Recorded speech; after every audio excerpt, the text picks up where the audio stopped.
Eh bien, bonjour à tous, merci d'être là. J'espère que vous m'entendez bien. Et donc aujourd'hui, j'ai la chance, parce que j'adore quand j'ai deux invités pour le prix d'un ou d'une, en l'occurrence, ce sont des femmes. Alena Soré, que je connais déjà particulièrement bien, je pense que certains d'entre vous, vous la connaissez aussi, qui est responsable de l'expérience patient à l'hôpital Foch.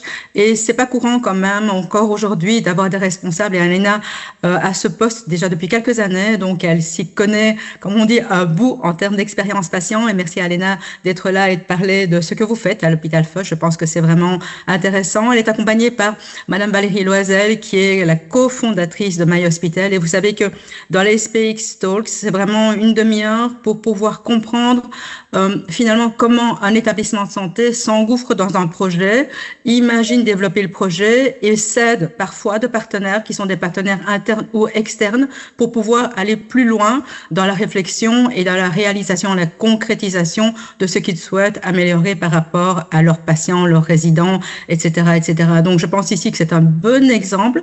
Je vais leur laisser la possibilité, évidemment, de prendre la parole. Elles ont pour elles, la plateforme des SPX Talk pour les 20-25 minutes qui arrivent. Et alors, quelques dernières minutes, comme à l'accoutumée, seront consacrées aux questions. Donc, soit vous les posez via le chat, via les conversations, vous pouvez les écrire dès maintenant, soit vous pourrez aussi intervenir en direct à la fin de cette séance. Voilà, la plateforme est à vous. Merci d'être là. Merci beaucoup. Donc, je vais partager la présentation. Pardon, Alena, je t'ai coupé la parole. Pas de souci. Est-ce que c'est bon? Vous voyez bien mon écran? Pour ceux qui... Oui. Moi, je le vois bien, en tout cas. Bon. Je te laisse peut-être introduire, Alena. Oui, pas de souci, avec plaisir. Donc, merci à tous d'être présents pour cette présentation. Donc, aujourd'hui, on voulait vous parler avec Valérie d'un projet sur lequel on a travaillé depuis maintenant presque 3 ans, puisque ça a commencé au tout début où moi, je suis arrivée à l'hôpital Foch. Et donc, c'est le projet de monter un hôtel hospitalier à l'hôpital Foch. Donc, développer le dispositif d'hôtel hospitalier et puis après créer notre propre hôtel hospitalier. C'est ce dont on vous parlera à la fin. N'hésitez pas, on a mis nos mails si jamais vous avez des questions. Après, comme on garde un format assez court pour que ce soit que tout le monde puisse être disponible, mais on reste disponible après si vous avez des questions. Donc, avec le décret pour l'HTNM, donc c'est l'hébergement temporaire non médicalisé qui a été décrété en France, en fait, on nous offrait la possibilité de prescrire pour certains patients une nuitée d'hôtel plutôt que de les hospitaliser. Ils répondent bien évidemment à certains critères et en fait, la sécurité sociale prend à hauteur de 80 € en charge cette nuitée d'hôtel. Et ça doit être fait avec des hôtels avec lesquels l'hôpital a une convention de partenariat. Donc en fait, il y a pas mal de logistique à gérer autour de ce projet d'HTNM. Mais nous, on était particulièrement intéressés à l'hôpital Foch parce que on avait déjà 2 sujets internes d'organisation et de coûts qui étaient donc déjà d'avoir une meilleure rotation au niveau des lits et des chambres. On se retrouvait parfois dans des situations où on hospitalisait des patients la veille parce qu'ils étaient très loin et que ça leur permettait pas, en fait, sinon ils n'arrivaient pas à temps pour leur hospitalisation et leur intervention qui était souvent très tôt le matin. Ou alors on les gardait un peu plus longtemps parce que finalement le retour à domicile était plus compliqué à organiser. Et on avait aussi une problématique de coût en santé puisque bien évidemment on allonge des séjours pour des raisons purement logistiques et pas médicales et c'est là où l'HTNM vraiment intervient. Et finalement, on avait des situations de patients où on n'avait pas de bonne solution pour leur répondre à leur situation. Donc j'en parlais juste avant, les patients qui sont éloignés, qui doivent se rendre à leurs interventions, par exemple, qui sont convoqués à 7h du matin. Donc on imagine que si on a déjà 2-3 heures de route, c'est compliqué. Et on a des patients en fait qui viennent de beaucoup plus loin que ça. On a aussi des patients qui sont parfois hospitalisés parce qu'ils doivent faire une série d'examens, mais en fait l'hospitalisation n'est pas forcément nécessaire, il n'y a pas besoin d'une surveillance continue. Pour autant, en fait, ils ont plein de rendez-vous et c'est pour ça qu'on les hospitalisait, pour qu'ils puissent avoir un point de chute pendant la réalisation de ces examens. Et aussi, en sortie d'hospitalisation, parfois on avait des patients avec un logement inadapté, non pas qu'il soit vraiment mauvais pour eux, mais c'est plus dans le retour immédiat au domicile, en fait, par exemple, il y a pas d'ascenseur ou il y a des escaliers qui sont difficiles à monter. Donc, en fait, le fait d'avoir un logement de transition aurait pu être utile. Donc, c'est vraiment pour ça qu'on s'est intéressé à l'hôtel hospitalier, le dispositif d'HTNM. Et donc, on a cherché un partenaire et c'est comme ça qu'on a rencontré My Hospital. Alors, My Hospital, en 2 mots, c'était une start-up, ça n'en est plus une, créée en 2020 autour justement de la possibilité d'hébergement des patients en périphérie hospitalière, qui était d'abord quelque chose qu'on a imaginé donc avant le décret, qui permettait aux hôpitaux d'avoir un remboursement sur ce dispositif, comme l'a évoqué Alena, parce qu'en fait, on est 3 cofondateurs et on s'est tous dit qu'en périphérie des hôpitaux, il y avait des hôtels, qu'il y avait plein de personnes qui avaient besoin d'hébergement hôtelier pour des raisons diverses et variées, et que nous-mêmes, ayant été patients ou accompagnants, on trouvait que c'était intéressant, en tout cas, d'arriver à développer une solution qui allait mettre en lien les hôteliers, les patients et les hôpitaux. Voilà. Donc la proposition de My Hospital, c'est une plateforme qui vient mettre en lien ces 3 acteurs du dispositif. La spécificité de cette plateforme digitale, c'est qu'on donne la main au patient sur son choix hôtelier, et certains hospitaliers nous disent en fait vous avez créé le booking de l'hôpital. C'est un petit peu le cas dans la mesure où le patient va pouvoir voir sur la plateforme l'ensemble des hôtels qui ont conventionné, comme tu le disais tout à l'heure Alena, avec l'hôpital. Donc l'idée c'était de proposer une interface qui soit très simple, très facilement accessible aussi par l'accompagnant lorsque le patient n'est pas spécialement technophile. Et puis pour l'hôpital, c'est une plateforme, comme je vous le disais, mais c'est aussi un ensemble de services, notamment simplifier au maximum la mise en place du dispositif, qui peut être très chronophage, notamment pour chercher des partenaires hôteliers, pour, si c'est géré à la main, avoir un SharePoint avec tel patient est à tel endroit, etc.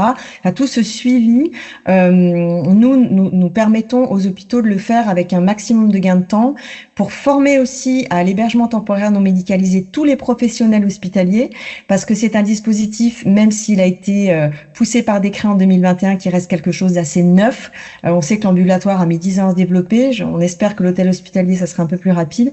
Et puis aussi de permettre, via la plateforme, d'avoir un vrai suivi au niveau de tout ce qui est, comment dirais-je, DSI, etc. Pour les remboursements également qui sont faits par l'assurance maladie à l'hôpital, par unité externalisée, et puis donc de suivre des variables, de pouvoir piloter l'HTNM via la plateforme. Voilà, j'ai fait un peu long, je suis désolée. Et donc en fait, c'est aussi pour toutes ces raisons qu'on s'est tourné vers My Hospital, parce que effectivement, ça répondait à un besoin qui était fort chez nous, c'est-à-dire de mettre en relation les secrétaires qui, après la prescription médicale, va s'occuper de toute l'organisation du dispositif d'hôtel hospitalier. Donc de les mettre en relation avec les patients et avec les hôtels, tout en laissant le choix, quand on décidait que le patient était autonome et qu'il n'y avait pas de contraintes particulières, on lui laissait le choix hôtelier pour que, en fait, Valérie disait le booking, mais c'est vraiment un peu cette expérience-là, c'est qu'il y a plusieurs hôtels, on peut choisir sa chambre qui nous correspond, qui nous convient, sachant que c'est toujours dans des hôtels à proximité de l'hôpital. Et ça nous permettait vraiment de déployer avec un accompagnement l'HTNM, puisque c'était nouveau pour nous. Et surtout, c'était intégré dans notre dossier patient informatisé. Et ça, c'était aussi important parce que c'est un vrai facteur de succès. Alors, la slide ne veut pas passer, ça y est. Merci. Et donc, si on a commencé à travailler ensemble avec Valérie, c'était parce que donc on s'est rencontrés donc My Hospital était encore une start-up et en fait, on n'était pas à la version actuelle qu'on a maintenant à disposition. Et en fait, nous, ce qui est important pour nous à l'hôpital Foch, c'est de travailler avec nos prestataires sur l'expérience patient lorsque c'est possible. Et là, pour le coup, on avait 2 sujets, un sujet expérience patient, un sujet expérience soignant, puisque finalement, les 2 grands usagers de cette plateforme, ce sont d'un côté nos secrétaires, et de l'autre, les patients. Et donc, on a organisé en fait un atelier pour chacune des populations cibles. Donc, le premier atelier, c'était avec les secrétaires et les équipes de My Hospital. Et en fait, on a pu vraiment décortiquer tout le parcours utilisateur des secrétaires à partir du moment où elles ont une prescription médicale, comment elles rentrent le patient dans la plateforme, comment elles vont gérer le fait qu'il ait accès ou pas aux réservations, comment elles peuvent avoir une vision d'ensemble de tous les patients, où est-ce qu'ils vont, dans quels hôtels, etc. Et en fait, le fait de dérouler tout ce processus, ça nous a permis en fait de recueillir plein de petits retours d'expérience et plein de petites suggestions finalement sur comment le calendrier devrait-il être visible, le fait de rajouter une fenêtre pop-up, c'est ce qu'elle nous avait demandé, de mettre en valeur le reste à charge du patient, ou quelque chose de même plus bête que ça. Au début, en fait, sur la première version, pour rentrer un patient, on commençait par saisir son nom de famille. Or, nous, d'expérience, pour les secrétaires, le patient, on l'identifiait avec son numéro patient. Donc, en fait, c'était plus simple d'avoir ça tout en haut parce que ça définissait tout le reste. Et en fait, en miroir, on a fait la même chose pour les patients. Alors cette fois-ci, on a vraiment déroulé l'expérience utilisateur qui est à la fois dans les SMS qu'ils vont recevoir, les mails, puis après sur la connexion sur la plateforme. Et en fait, pareil, on a tout déroulé. Est-ce que c'est clair? Est-ce que c'est compréhensible? Est-ce que les mails sont bien? Est-ce que vous comprenez bien? Est-ce que vous voulez plus de filtres pour la recherche de votre hôtel, parce qu'il y a des paramètres auxquels on n'avait pas pensé. Et là encore, on a pu recueillir pas mal de suggestions pour les redonner ensuite à MyHospital pour que dans les prochaines versions, ça a pu être inclus en fait. Donc c'est vraiment quelque chose de dire l'expérience patient, ça peut aussi passer par là, par le fait de travailler avec ses prestataires à améliorer leur solution, leur plateforme, en faisant des tests utilisateurs comme ça avec les patients qu'on a à disposition à l'hôpital. Alors, je rajouterais juste que pour nous, ex-startup, c'était très précieux cette collaboration parce que développer une solution, ça reste toujours un petit peu de l'entre-soi quand on démarre et quand on le fait. On pense à nous, on pense à ce qu'on mettrait, mais d'avoir vraiment pu recueillir des témoignages, des impressions, des ressentis négatifs ou positifs par rapport à ce qu'on proposait en version bêta, ça a vraiment enrichi ce qu'on pouvait proposer et ce qui est devenu la plateforme aujourd'hui. Donc, ça a été un très gros plus, en tout cas, pour l'élaboration de notre solution. Alors, comment s'est passé le déploiement de la solution de gestion au sein de l'hôpital? Eh bien, ce qui était très important, au départ, c'était que les professionnels hospitaliers soient bien au fait des conditions d'éligibilité pour les patients notamment. Donc d'abord de ce que c'est l'hôtel hospitalier, on va dire grande maille, ce qui permet de faire, à quel moment du parcours patient il va pouvoir être utilisé aussi. Et puis que finalement toute la chaîne hospitalière puisse être informée de cela, que ce soit les médecins qui sont les premiers prescripteurs, que ce soit les secrétaires médicales qui peuvent d'abord peut-être dire aux patients, alors sachez que l'hôtel hospitalier a été mis en place à l'hôpital Foch, parlez-en aux médecins, voilà, qu'il y ait vraiment finalement on va dire à tous les niveaux de l'hôpital cette information, que ça soit fluide et qu'il n'y ait pas des personnes qui se disent ah bah l'hôtel hospitalier qu'est-ce que c'est, on n'en a pas entendu parler, etc. Donc ça c'était très important dans les premiers services déployés. Puis après on va dire que le dispositif quand ça fonctionne bien il fait aussi boule de neige dans différents services et puis de pair à pair les professionnels en parlent et se disent bah oui finalement moi j'ai eu des problèmes de lit, est-ce que je pourrais pas aussi le mettre en place au sein de mon service.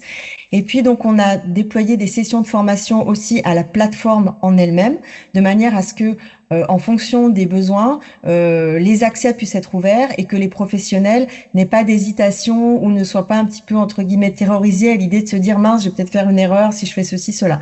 Donc on a d'abord fait ça pour bien implanter et le dispositif et la plateforme. Et puis ensuite, régulièrement, dans les premiers mois, on a créé des comités de pilotage où tous les utilisateurs pouvaient se connecter en visio et au cours desquels on faisait remonter les points douloureux, les problèmes un petit peu qu'ils avaient pu rencontrer, les doutes qu'ils avaient eu aussi par rapport à la prescription médicale d'hôtel hospitalier qui était possible. On est aussi intervenu sur des commissions d'établissement toujours dans l'idée que ça soit fluide, accessible et compréhensible par tous, ce dispositif. Et puis également, régulièrement, on a chez nous une personne qui s'occupe de faire de l'emailing pour donner par exemple des tips pour la plateforme, pour donner des idées de parcours patient aussi, et puis pour faire aussi un bilan mensuel et chiffré pour que tout le monde soit embarqué dans le dispositif et soit au fait de finalement comment c'est toujours en place et comment ça prend forme dans l'établissement. Alors, sur la satisfaction des patients, qui nous tient particulièrement à cœur à toutes les deux. Quand on installe la plateforme digitale MyHospital, systématiquement, après chaque parcours patient, on envoie au patient qui a bénéficié de l'hôtel hospitalier via la plateforme un questionnaire de satisfaction assez rapide. Et puis surtout, ce qui est intéressant, c'est que on se rend compte que si on a un NPS, donc ce qu'on appelle un Net Promoter Score de 72, donc qui est un très bon score puisque ça va de moins 100 à plus 100, sur le fait que la personne va potentiellement dire à un de ses proches, moi j'ai pu bénéficier de l'hôtel hospitalier, c'est génial, il faut que t'en parles. Ensuite, sur l'usage de la plateforme en elle-même, on a donc aussi des très bons retours puisqu'on a 70% des patients qui ont dit oui que la plateforme est simple d'utilisation et compréhensible et finalement utilisable de façon assez intuitive. Et puis 66%, comme Alena le précisait, qui apprécient la possibilité de comparer, et là je repars sur la comparaison à Booking, les différents hôtels qui leur sont proposés et de choisir en fonction de plein de critères, que ce soit le prix qui est très important, la proximité avec l'établissement et puis plein d'autres critères de service hôtelier. Alors, du point de vue des patients, c'est juste pour appuyer ce qu'on a dit tout à l'heure. On a en premier lieu ce qui arrive et qui est très important, c'est le confort de prise en charge dans le parcours patient. On a aussi le fait que ça contribue à réduire le stress du patient, ce qui fait que le patient arrive pour son parcours de soins en étant plus détendu, et puis contribue aussi à réduire la fatigue sur l'ensemble du parcours de soins, ce qui est non négligeable, et je pense tout particulièrement aux soins itératifs avec des patients qui sont obligés de revenir très souvent à l'hôpital et qui finalement économisent des allers-retours qui sont déjà coûteux pour l'assurance maladie, mais aussi coûteux en fatigue pour eux-mêmes. Et il y a quelque chose qui est très intéressant aussi, qui arrive sur un point 4, c'est que les patients nous disent que ça a accéléré leur prise en charge hospitalière. Donc on parle beaucoup aujourd'hui des déserts médicaux. On sait que les gros centres d'expertise sont rassemblés souvent dans des grosses villes, et donc c'est très important pour les patients. Je te laisse continuer sur les verbatim, Alena. Oui. Donc, comme vous pouvez voir parmi les verbatim qu'on vous a présentés, on a vraiment des très bons retours. On est vraiment satisfait. Moi, j'ai pu, au cours des entretiens que je mène avec les patients, discuter avec des patients qui avaient bénéficié de l'hôtel hospitalier, et c'est vraiment perçu comme un confort et comme une réduction de la fatigue, et aussi, surtout, les conditions d'accueil finalement sont tellement différentes, et il n'y a plus ce stress de finalement j'attends la veille de mon intervention dans une chambre très médicalisée et en même temps je suis pas encore pris en charge d'un point de vue médical, et donc ça crée en fait souvent un peu de stress avant les interventions, et là pour le coup ça permet d'alléger ça, et puis ça enlève aussi le stress de dire sinon j'aurais peut-être dû me lever super tôt en pleine nuit pour venir à temps à l'intervention. Enfin, c'est vraiment une solution à part entière pour les patients, et c'est vu comme ça. Et aussi, j'ai eu la chance en fait de discuter avec le premier patient qui a bénéficié de notre hôtel hospitalier en interne, puisque finalement ce projet, ça fait 3 ans qu'il évolue, et cet été, on a ouvert en fait un hôtel hospitalier au sein même de l'hôpital. Donc on a un service d'hébergement comme un hôtel. Si tu peux passer la slide suivante, oui, bien Valérie, sûr. s'il te plaît.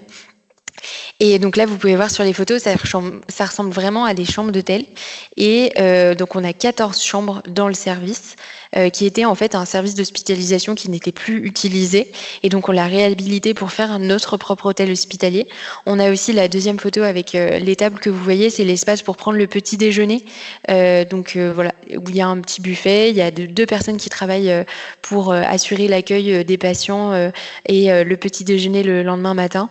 Et donc j'ai pu rencontrer le premier patient qui a bénéficié de l'hôtel hospitalier dans l'hôpital, et il était vraiment très content, et ce qu'il m'a dit en fait c'est que il n'y a pas plus rassurant parce qu'on peut pas être plus proche des urgences, donc finalement s'il m'arrive quoi que ce soit, je sais que en fait je suis près de la solution et je pourrais pas être plus près que ça. Et en même temps, on a tout le confort d'un hôtel, donc c'est vraiment apprécié. Donc, on a travaillé en collaboration avec notre intendante hôtelière qui travaillait déjà à l'hôpital, mais ça a été un de ses projets phares pour faire vraiment un hôtel qui ressemble, à un hôtel, et que ce soit pas juste un hôpital déguisé en hôtel.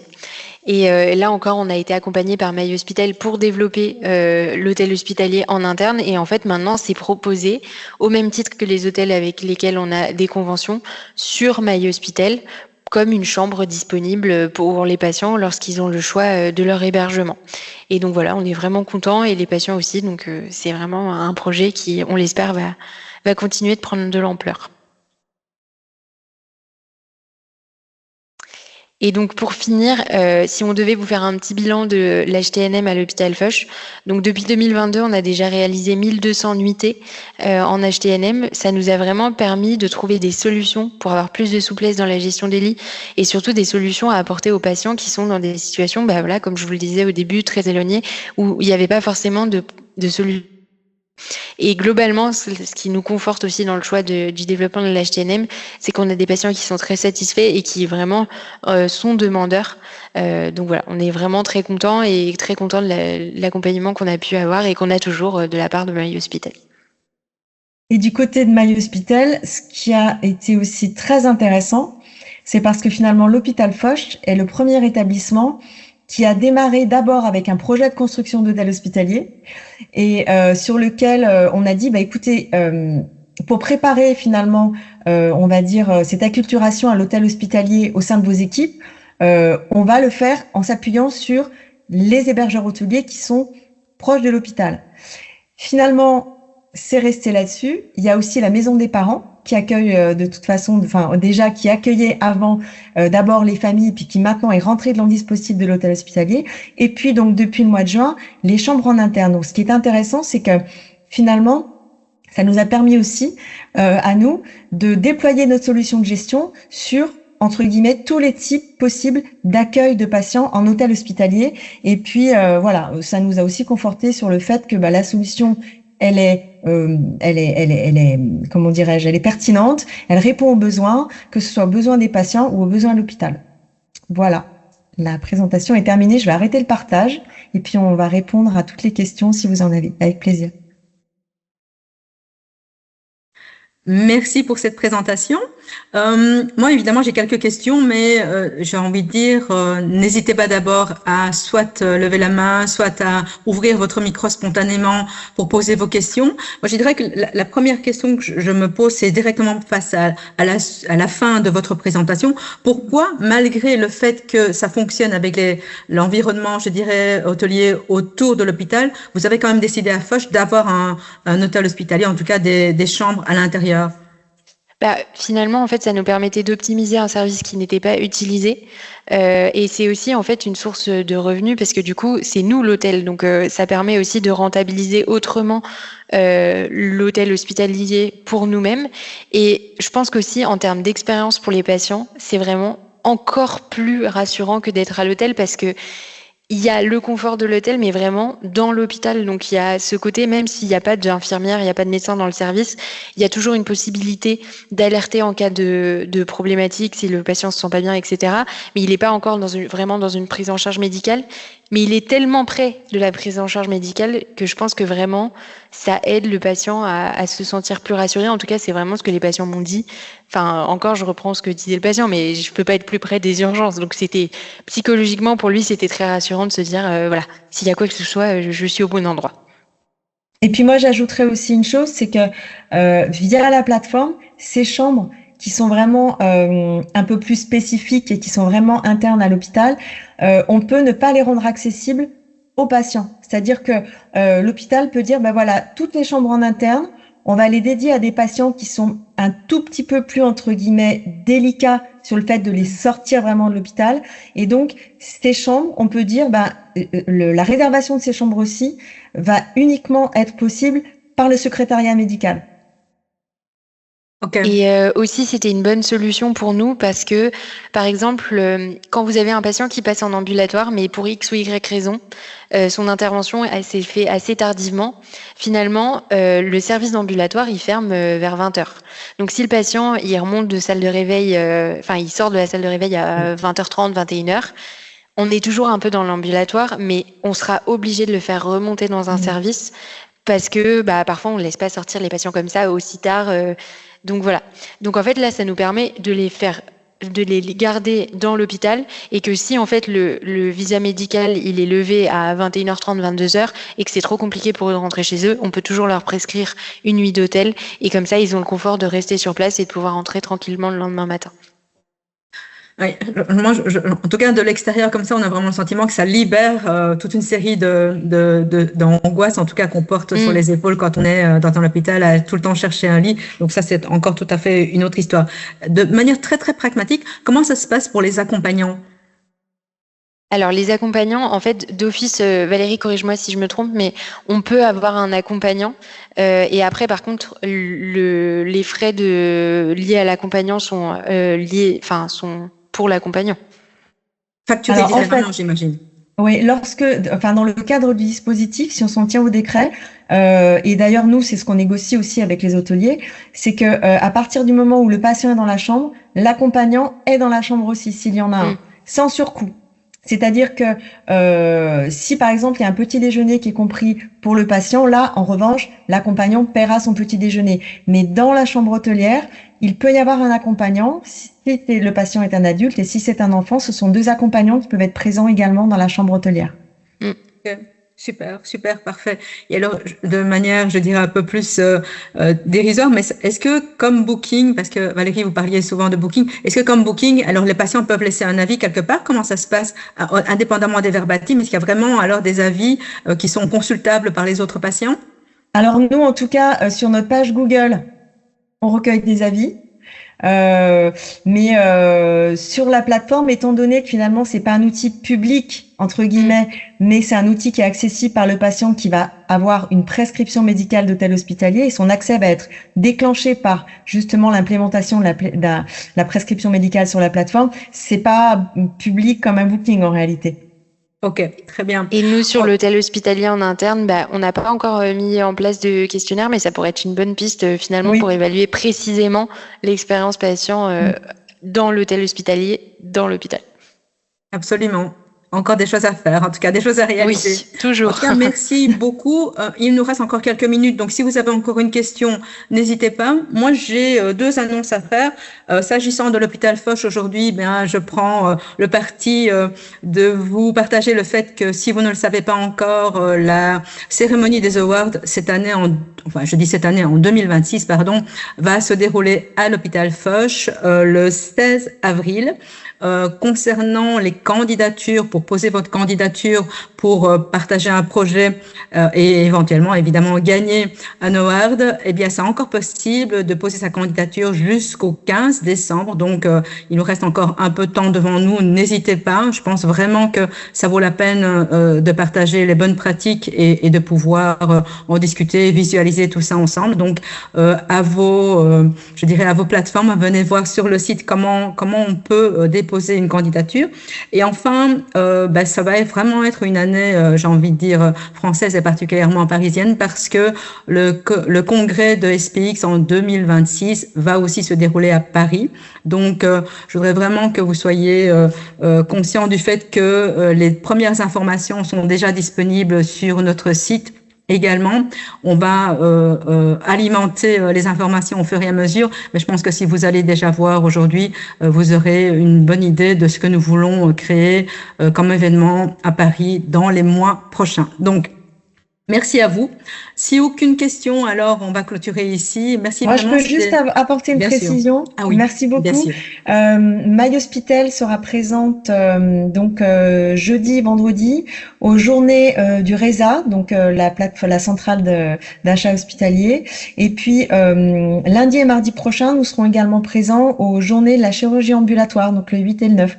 Si des personnes sont intéressées pour venir nous voir, ce sera avec grand plaisir. Merci beaucoup. Et ils pourront dire qu'ils viennent de SPX. Exactement. Ok, très bien. Merci en tout cas à toutes les deux et merci à tous.